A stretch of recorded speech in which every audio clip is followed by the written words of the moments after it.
Hello everyone, welcome back. तो this is our last lecture of admission of partner. Finally आज हमारा chapter 3 complete हो जाएगा and कल से we are going to start with a new chapter that is retirement of a partner. इसी का भाई है, राइट। बट वो छोटा चैप्टर है, जल्दी खत्म हो जाएगा हमारा, राइट।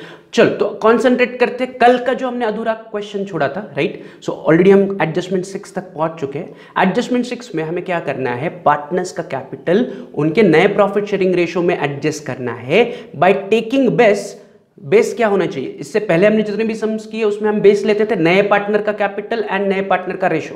बट यहां पर नए पार्टनर का कैपिटल दिया ही नहीं, उन्होंने कहा है कि पुराने पार्टनर्स का कैपिटल बेस ले लो एंड फिर उसे नए पीएसआर में एडजस्ट करो, राइट। तो फिर कल हम कहां तक रुके थे? कल मैंने आपको कहा था कि दो चीजें करो, एक तो आप profit sharing ratio find out करो, नया प्रॉफिट शेयरिंग रेशियो, एंड दूसरा रिवैल्यूएशन अकाउंट क्लोज करो। तो ये आपने दोनों किया होगा, तो चेक करते हैं। तो आपका नया प्रॉफिट शेयरिंग रेशियो का आंसर इस प्रकार आया होगा 3:1:1, राइट।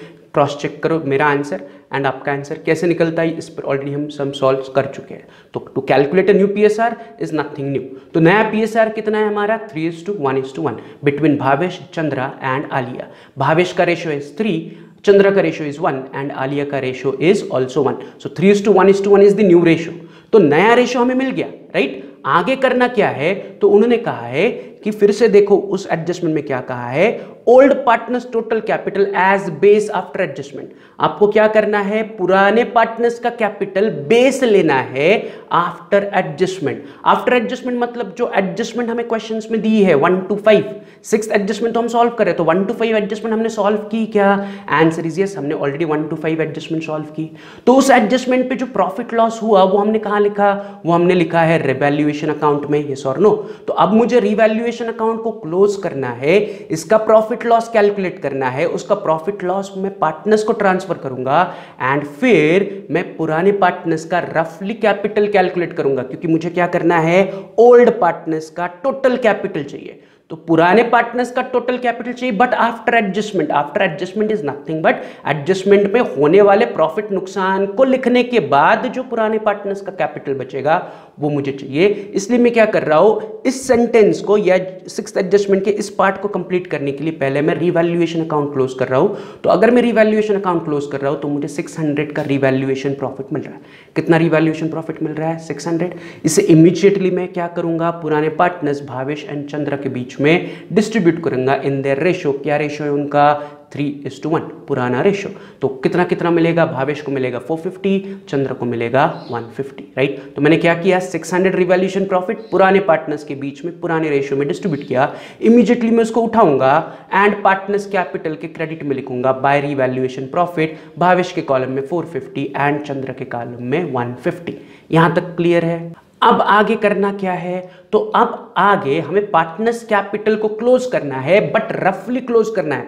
अभी पार्टनर्स कैपिटल को हम क्लोज नहीं कर सकते क्योंकि हमें कैपिटल को नए प्रॉफिट शेयरिंग रेशियो में एडजस्ट करना है। बट उस नए प्रॉफिट शेयरिंग रेशियो में एडजस्ट करने के लिए मुझे पुराने पार्टनर्स का एडजस्टमेंट के बाद कितना कैपिटल बच रहा है वो चाहिए। तो उसके लिए मैं सिंपली क्या करूंगा, मैं रफली यहां पर मैं कुछ नहीं लिखूंगा, मैं रफली जस्ट कैलकुलेशंस करूंगा एंड चंद्र का एंड भावेश का कैपिटल बैलेंस कैलकुलेट करूंगा।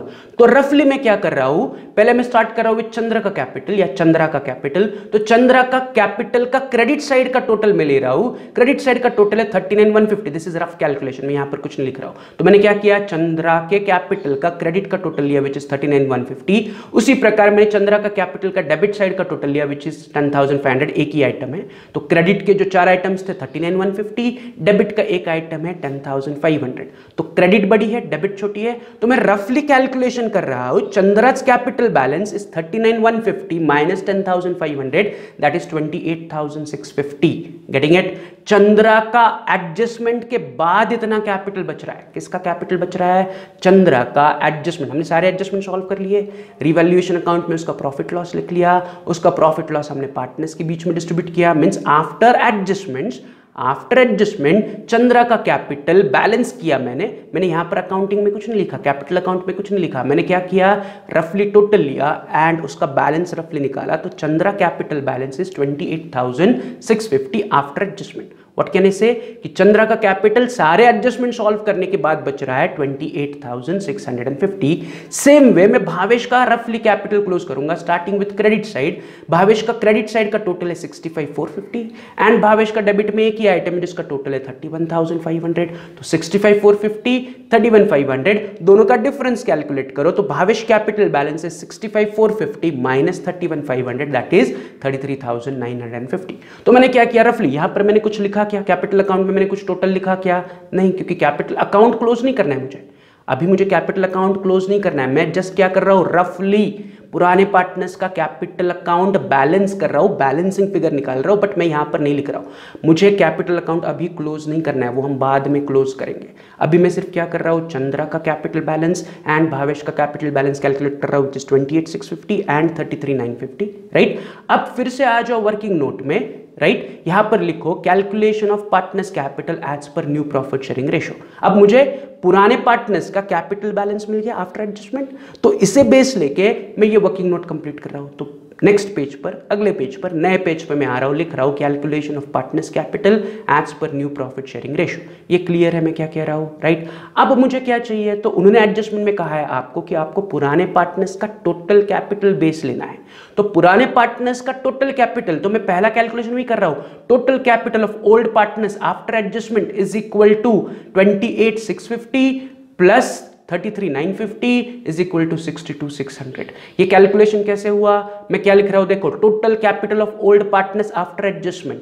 तो ऑलरेडी मैंने दोनों पार्टनर्स का आफ्टर एडजस्टमेंट कैपिटल कैलकुलेट किया है 28,650 33,950, इन दोनों को मैंने उठाया ऐड किया 28,650 प्लस 33,950 दोनों का मिला के 62,600 is the total capital after adjustment. यहां तक क्लियर है, ये क्लियर है। उन्होंने आपको एडजस्टमेंट 6 में कहा है कि पुराने पार्टनर्स का कैपिटल आपको बेस लेना है। तो पुराने पार्टनर्स का कैपिटल एडजस्टमेंट के बाद का बैलेंस मैंने कैलकुलेट किया उनके कैपिटल अकाउंट से राइट। फिर इन्हीं अमाउंट्स को मैं वर्किंग नोट में ले रहा हूं, बस मैं ऐड कर रहा हूं क्योंकि मुझे टोटल कैपिटल चाहिए। मुझे सिर्फ भावेश का या सिर्फ चंद्रा का कैपिटल नहीं चाहिए, मुझे दोनों का कैपिटल चाहिए। तो दोनों की बैलेंसिंग फिगर जो हमने रफली कैलकुलेट की थी मैंने ऐड की in the working note and जो टोटल कैपिटल है दोनों पार्टनर्स का मिला के इज 62,600 राइट। अब मुझे दूसरा और एक चीज चाहिए कि भावेश का रेशो क्या है एंड चंद्रा का रेशो क्या है। तो जो ऊपर मैंने वर्किंग नोट बनाई थी पहले पेज पर राइट, ये सेकंड पेज पर न्यू पीएसआर, उसमें देखो भावेश का हिस्सा 3 है एंड चंद्रा का हिस्सा 1 है।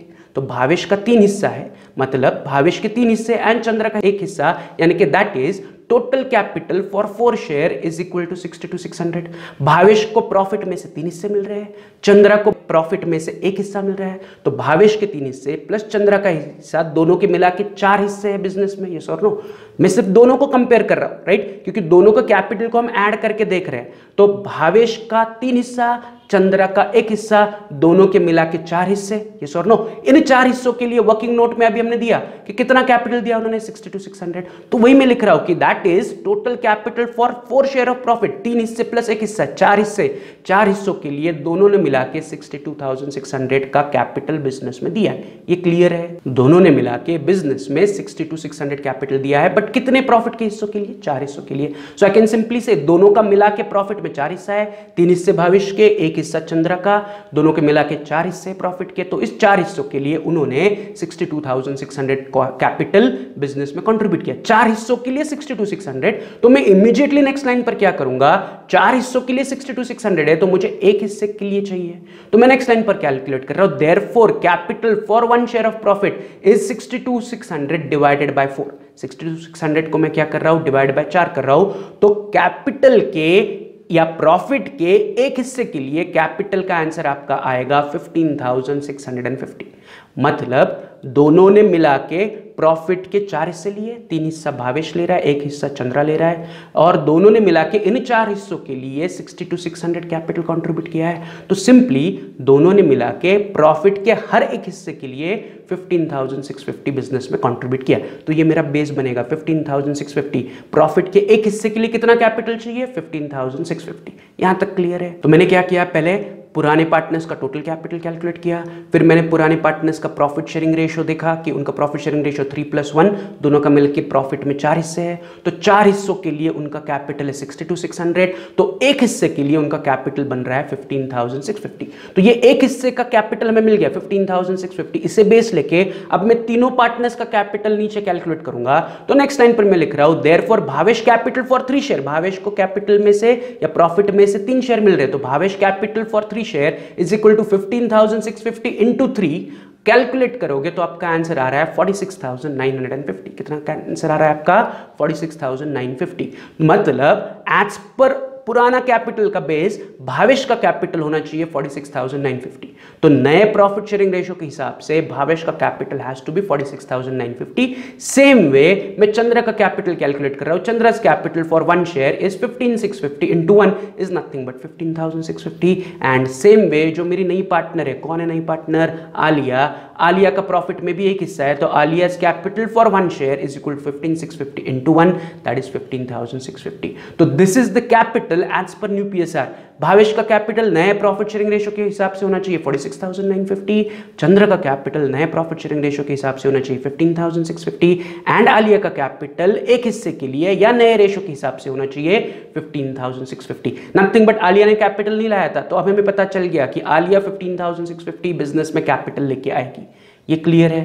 तो हमें पुराने पार्टनर्स का कैपिटल पहले बेस लिया, उनके प्रॉफिट के साथ उसे कंपेयर किया, हमने एक हिस्से का कैपिटल फाइंड आउट किया, फिर एक हिस्से के कैपिटल को हमने हर एक के प्रॉफिट शेयरिंग रेशियो के साथ मल्टीप्लाई किया कि भावेश का प्रॉफिट शेयरिंग रेशियो है 3 इंटू 15,650, राइट? चंद्र का प्रॉफिट शेयरिंग रेशियो है 1 इंटू 15,650 एंड आलिया का profit sharing ratio is 1 into 15,650। तो हमें हर एक का कैपिटल मिला as per new profit sharing ratio. ये क्लियर है? तो this amount 46,950, 15,650 and 15,650 is the capital as per new PSR। Immediately मैं इसको उठाऊंगा, राइट? उठाऊंगा और कहां लिखूंगा? इसको उठा के मैं लिखूंगा नए बैलेंस शीट के लायबिलिटी में एज पार्टनर्स कैपिटल, अंडरलाइन करके भावेश, चंद्रा, आलिया।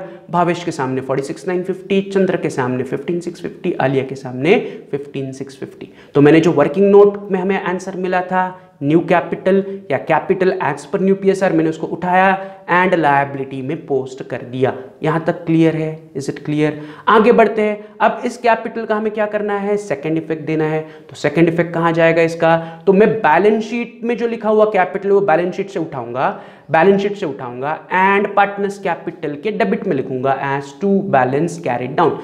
कैपिटल के डेबिट में to balance carried down. Bhavesh के कॉलम में 46,950, चंद्रा के कॉलम में 15,650 एंड आलिया के कॉलम में 15,650। यहां तक क्लियर है? तो मैं यहां पर डबल इफेक्ट उसी प्रकार दे रहा हूं जिस प्रकार हमने इससे पहले वाले सम्स में किया था। यहां पर सिर्फ अलग किया था कि नया प्रॉफिट शेयरिंग रेशियो निकाला, फिर पुराने पार्टनर्स का कैपिटल बेस लेके हमने नया कैपिटल फाइंड आउट किया। ये क्लियर है? एक बार नया कैपिटल मिल गया, उसका डबल इफेक्ट मैंने उसी प्रकार दिया कि पहला इफेक्ट मैंने बैलेंस शीट लायबिलिटी में लिख लिया, फिर बैलेंस शीट लायबिलिटी से उठा के मैंने पार्टनर्स कैपिटल के डेबिट में लिख लिया। तो यही हम इससे पहले भी करते थे कि नया कैपिटल मिल गया, लायबिलिटी में लिखो and second effect partners capital के डेबिट में लिखो। तो वही मैंने किया, अभी मैंने कुछ नया नहीं किया। Is it clear? तो यहां तक क्लियर है।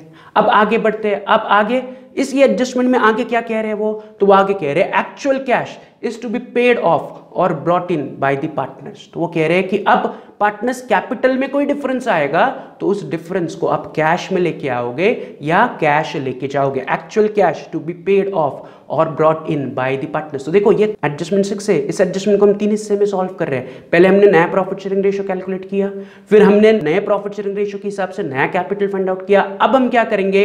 अब हम पार्टनर्स कैपिटल अकाउंट को क्लोज करेंगे एंड उनका डिफरेंस हम कैश या फिर बैंक में एडजस्ट करेंगे। Is it clear? तो ऑलरेडी मेरा रिवैल्यूएशन अकाउंट क्लोज हो चुका है, तो रिवैल्यूएशन अकाउंट को क्लोज करने की जरूरत नहीं है, उसका प्रॉफिट मिल चुका है। मैं फटाफट क्या कर रहा हूं? तीनों पार्टनर्स का कैपिटल बैलेंस कर रहा हूं, राइट? तो मुझे बैलेंसिंग फिगर मिलेगा कुछ ना कुछ। तो starting with the partners with Alia, अगर आलिया को बैलेंस कर रहा हूं तो आलिया का क्रेडिट में बैलेंसिंग फिगर आ रहा है 15,650, राइट? चंद्र को बैलेंस कर रहा हूं तो चंद्र का डेबिट में बैलेंसिंग फिगर आ रहा है 13,000 स्टार वाले आइटम्स यानी कि बैलेंसिंग फिगर। एंड भावेश का क्रेडिट में बैलेंस आ रहा है 13,000। So on balancing the partners capital मुझे आलिया का क्रेडिट साइड में बैलेंसिंग फिगर दिख रहा है 15,650, भावेश का क्रेडिट साइड में दिख रहा है 13,000, लेकिन चंद्र का डेबिट साइड में दिख रहा है 13,000 एज बैलेंसिंग फिगर। तो ये मुझे बैलेंसिंग फिगर मिली 15,650, 13,000 आलिया एंड भावेश का, एंड चंद्र का डेबिट में 13,000। ये क्लियर है। अब इन बैलेंसिंग फिगर को कहां एडजस्ट करना है, तो एडजस्टमेंट 6 के हिसाब से it is to be adjusted into cash. किसमें एडजस्ट करना है आपको, कैश, राइट। बट हमने as a working note bank account बनाया, तो जब मैं इनको एडजस्ट करूंगा तो मैं कैश ऑब्लिक बैंक अकाउंट लिखूंगा। क्या लिखूंगा, कैश ऑब्लिक बैंक अकाउंट, कि वो कैश लाई हमने बैंक में जमा कर दी, राइट। तो मैं पहले क्या कर रहा हूं, जो 13,000 चंद्र का बैलेंसिंग फिगर है उसके सामने लिख रहा हूं to cash oblique bank account. क्या लिख रहा हूं, to cash oblique bank account. And same way जो क्रेडिट साइड में दोनों का बैलेंस है आलिया एंड भावेश का, उसके सामने मैं लिख रहा हूं by cash oblique bank account, right. तो जो चंद्र का 13,000 बैलेंसिंग फिगर था वो हमें कैश में एडजस्ट करना है, तो मैं लिख रहा हूं to cash oblique bank account, right. Adjustment में कहां है कि डिफरेंस इफ एनी, कैश लाओ या फिर कैश लेके जाओ, तो मैं टू कैश ऑब्लिक बैंक लिख रहा हूं। एंड जो भावेश का एंड आलिया का क्रेडिट में डिफरेंस है उसे मैं लिख रहा हूं by cash oblique bank account. अब मुझे इन दोनों का जो मैंने यहां पर लिखा है to cash oblique bank debit side में एंड क्रेडिट साइड में, इन दोनों का मुझे सेकंड इफेक्ट देना है। स्टार्टिंग विद भावेश, तो भावेश का हमने to cash oblique bank account लिखा है 13,000, मैं वहां से उठाऊंगा। ऑपोजिट इफेक्ट कहां जाएगा, cash account oblique bank account के क्रेडिट में, तो कैश ऑब्लिक बैंक अकाउंट के क्रेडिट में या बैंक अकाउंट के क्रेडिट में लिखूंगा मैं बाय चंद्रस कैपिटल, आउटर कॉलम में 13,000। तो जो चंद्र का 13,000 डेबिट में बैलेंस था वो चला गया क्रेडिट में ऑफ कैश ऑब्लिक बैंक, तो उसे बाय चंद्रस कैपिटल 13,000 लिख रहे, भावेश का नहीं। भावेश एंड आलिया का difference is on the capital के क्रेडिट साइड, तो मैं वहां से डिफरेंस उठाऊंगा एंड उसे मैं कहां लिखूंगा, उसे मैं उठा के कैश ऑब्लिक बैंक के डेबिट में लिखूंगा। तो कैश ऑब्लिक बैंक के डेबिट में लिखते हुए लिखूंगा टू पार्टनर्स कैपिटल, अंडरलाइन करके Bhavesh 13,000 in a column, Alia 15,650 in a column, दोनों का total 28,650 outer column. Is it clear. तो देखो यहां पर दिखते वक्त कैसे दिख रहा है, जो चंद्र का डेबिट में बैलेंसिंग फिगर था उसे मैंने कैश ऑब्लिक बैंक लिखा, उसको उठाया एंड कैश ऑब्लिक बैंक के क्रेडिट में पोस्ट किया। एंड जो आलिया एंड भावेश का डिफरेंस क्रेडिट साइड में था उसको मैंने क्रेडिट से उठाया, बैंक के डेबिट में लिखा, दोनों की अमाउंट इन कॉलम में लिखी, टोटल बाहर लिखी। Is it clear, double effect. तो एडजस्टमेंट 6 के हिसाब से जो एक्चुअल कैश ब्रॉट या फिर पेड है वो भी हो गया। अगर इसका लॉजिक समझना है तो चंद्र कैश लेके गया, कैसे, क्योंकि कैश या बैंक के क्रेडिट में, credit word goes on, but Alia and Bhavesh cash लेके आए, डेबिट में एंट्री बैंक के, तो डेबिट वर्ड कम से, राइट। मतलब उन दोनों का कैपिटल कम था तो वो पैसा लेके आए, एंड चंद्र का कैपिटल ज्यादा था तो चंद्र बिजनेस से पैसा लेके गया, राइट। ये समझ में आया सबको, double effect, that is enough, right. अब हम क्या करेंगे, अब हम immediately cash oblique bank account को बैलेंस करेंगे। हम हमारे तीन लेजर बैलेंस करते हैं, तो मैं कैश ऑब्लिक बैंक को बैलेंस कर रहा हूं। कैश ऑब्लिक बैंक को बैलेंस करने पर मेरा बैलेंस आ रहा है बैंक अकाउंट का 56,050। रिवैल्यूएशन अकाउंट क्लोज हो गया, पार्टनर्स कैपिटल अकाउंट क्लोज हो गया। अब मैं बैंक अकाउंट को क्लोज कर रहा हूं, तीन लेजर्स क्लोज करने पड़ेंगे हमें। तो मैं बैंक अकाउंट को क्लोज करने पर बैंक का बैलेंस क्रेडिट साइड में दिख रहा है, बाय बैलेंस कैरेट डाउन 56,050। इस बैलेंस को मैं उठाऊंगा एंड कहां पर लेके आऊंगा, नए बैलेंस शीट के एसेट्स में मैं लिखूंगा कैश ऑब्लिक बैंक 56,050। तो मैंने कैश अकाउंट का बैलेंस उठाया एंड एसेट्स में लिखा as cash oblique bank 56,050, right. तो यहां पर हमारे तीनों लेजर्स कंप्लीट हुए, राइट, सारे एडजस्टमेंट कंप्लीट हुए, we are done with everything. अब हमें बस करना क्या है, अब हमें हमारी बैलेंस शीट को टैली करना है। किससे टैली करना है, बैलेंस शीट को टैली करना है। बट बैलेंस शीट को टैली करने से पहले मैं क्या करूंगा, बैलेंस शीट को कंपेयर करूंगा with old balance sheet, starting with the liability side, right. तो लायबिलिटी में पहला आइटम उनके पास है क्रेडिटर्स, तो क्रेडिटर्स हमारे नए बैलेंस शीट में कहीं पर दिख रहा है क्या, आंसर इज नो। हमने क्रेडिटर्स के साथ कुछ किया क्या, आंसर इज नो। तो मैं सिंपली क्या करूंगा, पुराने बैलेंस शीट से क्रेडिटर उठाऊंगा एंड नए बैलेंस शीट के लायबिलिटी में लिखूंगा क्रेडिटर्स 20,000 टू आउटर कॉलम।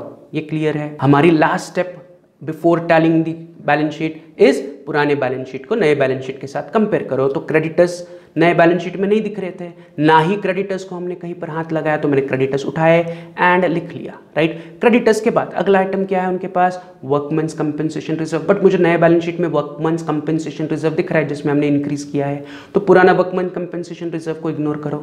उसके बाद क्या है, जनरल रिजर्व। तो जनरल रिजर्व ऑलरेडी हमने स्टेप 2 में पुराने पार्टनर्स में डिस्ट्रीब्यूट किया, तो उसको फिर से लिखने की जरूरत नहीं है। फिर भावेश एंड चंद्र का कैपिटल है, वो ऑलरेडी हमें नया कैपिटल नए बैलेंस शीट में दिख रहा है, तो फिर से लिखने की जरूरत जरूरत नहीं है तो उसे भी इग्नोर करो।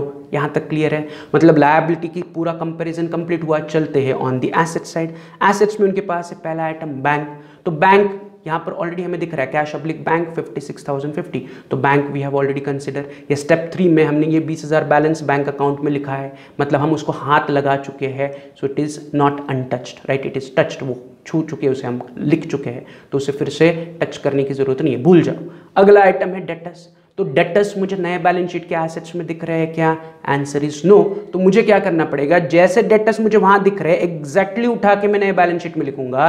Like debtors 13,000 in a column less RDD 1,000, total debtors बाहर बचेंगे 12,000। जैसे था वैसे मैंने लिखा, अनटच्ड है तो copy as it is, right, no need to change anything, right. तो डेटर्स मैंने लिख लिया। डेटर्स के बाद पुराने एसेट्स में था बिल्स रिसीवेबल। नए बैलेंस शीट में बिल्स रिसीवेबल दिख रहा है क्या? Answer is no. तो बिल्स रिसीवेबल को उठाओ, नए बैलेंस शीट के एसेट्स में लिखो bill receivable 10,000।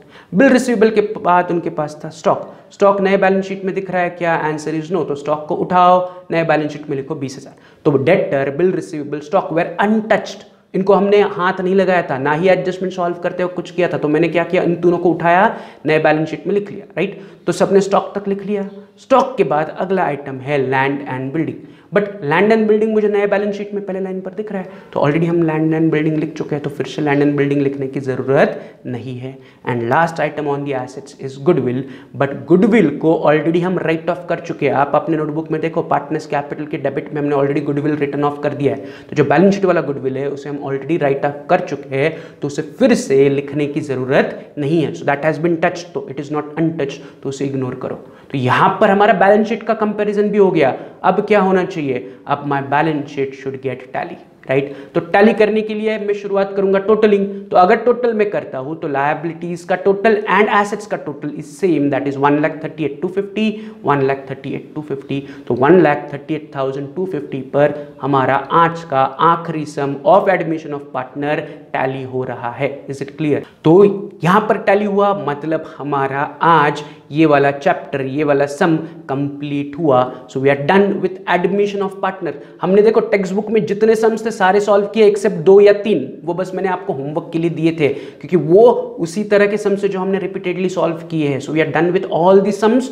Of the text book. कोई भी सम बचा नहीं है कि जो हमने सॉल्व नहीं किया है, या कोई भी एडजस्टमेंट ऐसी नहीं है कि जो हमने कंसिडर नहीं किया। We are done with all the sums, all the adjustment, simple, difficult, medium, सारी डिफिकल्टीज हमने कवर कर ली। Is it clear? सो अब एडमिशन कंप्लीट हुआ, अब हम स्टार्ट करते हैं on retirement of partner. Admission of partner में नया पार्टनर बिजनेस में आता था, यस और नो? तो उसके आने पर वो अपने साथ गुडविल के लिए पैसा, कैपिटल के लिए पैसा लाता था, राइट। फिर उसकी आने की वजह से पुराने पार्टनर्स को नुकसान होता था, जिसे हम सैक्रिफाइस कहते थे, राइट। अब रिटायरमेंट में उल्टा होगा। रिटायरमेंट मतलब पार्टनर बिजनेस छोड़ के जा रहा है, तो जब पार्टनर बिजनेस छोड़ के जाएगा तो पुराने पार्टनर उसे उसका कैपिटल रिपे करेंगे, उसे उसके गुडविल का हिस्सा रिपे करेंगे। नया पार्टनर आते वक्त गुडविल एंड कैपिटल के लिए पैसा लेके आता था। रिटायरमेंट में उल्टा होगा, पुराने मतलब जो पार्टनर आगे बिजनेस को कंटिन्यू करेंगे वो क्या करेंगे, रिटायरिंग पार्टनर को कैपिटल एंड गुडविल का हिस्सा पे करेंगे, राइट। अब जब नया पार्टनर आता है तो पुराने पार्टनर का नुकसान है, क्योंकि उनको प्रॉफिट में से एक हिस्सा नए पार्टनर को देना है, ये सर, तो उनका हिस्सा कम हो जाता है। बट ऑन रिटायरमेंट उल्टा होगा। ऑन रिटायरमेंट क्या होगा कि जब एक partner, like 3 partner A B C छोड़ के चला गया, अब बिजनेस को आगे कौन कंडक्ट करेगा, ए एंड बी। तो सी के जाने की वजह से ए एंड बी को फायदा होगा। अब पहले 3 हिस्से बनते थे प्रॉफिट के, अब केवल 2 ही हिस्से बनेंगे। पहले A B and C profit हिस्सा लेता था, अब सी बिजनेस छोड़ के जा रहा है, तो जो कुछ भी प्रॉफिट होगा वो केवल ए एंड बी आपस में बांटेंगे। तो यहां पर रिटायरमेंट की वजह से कंटिन्यूइंग पार्टनर को फायदा होता है, जिसे कहते हैं गेन रेशो। तो कल के लेक्चर में हम गेन रेशो पे डिस्कशन करेंगे and basic concept of retirement पर डिस्कशन करेंगे, एंड इमीडिएटली पहले सम पर चलेंगे, right. Almost 80 to 90% of the calculation और सम इज जो अभी हमने किया उसी तरह। अभी हमने किया मतलब जो हमने एडमिशन में सम सॉल्व किया, तो 80-90% is equal to admission only, right. Like appreciate करो, डेप्रिसिएट करो, आरडीडी क्रिएट करो, राइट, यही सारी है। सिर्फ उल्टा क्या है कि नया पार्टनर कैपिटल गुडविल लेके आता था, इन रिटायरमेंट जो रिटायरिंग पार्टनर है, जो बिजनेस छोड़ के जा रहा है, वो कैपिटल एंड गुडविल लेके जाएगा और उसे कंटिन्यूइंग पार्टनर पे करेंगे। तो यही कंसेप्ट हम कल डिटेल में समझते हैं, राइट। चलो, तो फिर आज का लेक्चर हम यहीं पर कंक्लूड कर रहे हैं। मिलते हैं कल। Have a good day, bye.